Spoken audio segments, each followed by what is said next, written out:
రైతులందరికీ నమస్కారం. నేను మీ Suman, registered hydrogeologist, DRDA Nalgonda. Registered geologist, Yadadri Bhuvanagiri జిల్లా, ground water department, Telangana state. నా ఫోన్ నెంబర్ 7659095430. నేను గడిచిన 13 సంవత్సరాల క్రితం, అంటే 2012-13 ఆ సమయంలో మూటకొండూరు అనే గ్రామంలో ఒక గవర్నమెంట్ టీచర్ నరేష్ అనే రైతు పొలంలో సర్వే చేయడం జరిగింది. అప్పుడు వాళ్ళకు దానికంటే ముందు 2 బోర్లు వేసుకున్నారు, ఫెయిల్ అయినాయి. నేను వెళ్ళి సర్వే చేసిన, సక్సెస్ చేసిన. 3 ఇంచుల వాటర్ పడ్డాయి. అది సక్సెస్ అయిన తర్వాత ఈ మధ్యకాలంలో మరి వాళ్ళ బోరు కొలాప్సింగ్ అయిపోయిందంట. మరి తర్వాత వాళ్ళ వాళ్ళ బ్రదర్స్ మధ్యలో గొడవలు వచ్చి వాళ్ళు కొంచెం డివైడ్ అయ్యారు.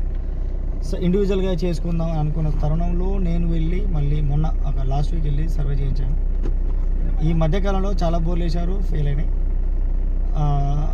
నేను వెళ్ళి డ్రిల్లింగ్ చేసి ఆల్రెడీ మీకు యాదాద్రి భువనగిరి జిల్లా మూటకొండూరు టీచర్ స్థలంలో అని చెప్పి వీడియో కూడా చేయడం జరిగింది. మంచిగా 2-2.5 ఇంచుల వాటర్ పడుతుంది. మరి వాళ్ళు బోర్ వేసుకున్నప్పుడు ఎందుకు పడలేదు, నేను వేసిన తర్వాత ఎందుకు పోయిందంటే, ఇక్కడ నేను చెప్పేది ఏంటంటే 13 సంవత్సరాల క్రితం ఎప్పుడో సర్వే చేసినాం. మళ్ళీ దశాబ్ద కాలం తర్వాత నన్నే